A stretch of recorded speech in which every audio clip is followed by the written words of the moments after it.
Marahil sa bagong henerasyon ngayon, ay iilan lang ang nakakakilala kay Townsend, maliban kay Jordan Clarkson at Jalen Green. Si Townsend, ang kauna-unahang Filipino-American na naglaro sa NBA noong early 70s at 80s. Naglaro siya ng 3 seasons sa NBA sa Golden State Warriors at sa Indiana Pacers. Siya ay may height na 6'3" at isang point guard.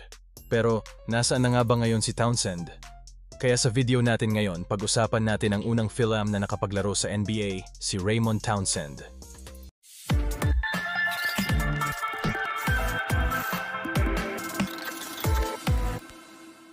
Si Raymond Anthony Townsend ay ipinanganak noong December 20, 1955 sa San Jose, California. Ang kanyang ina ay si Virginia, na isang immigrant na nagmula sa Balayan, Batangas.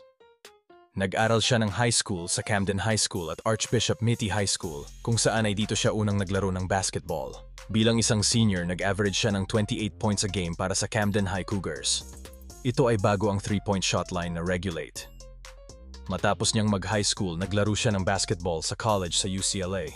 Siya ay naging miyembro ng 1975 UCLA National Basketball Championship Team, kung saan ito ang naging ika-10th at huling NCAA Championship Team ng head coach ng kanilang paaralan na si John Wooden.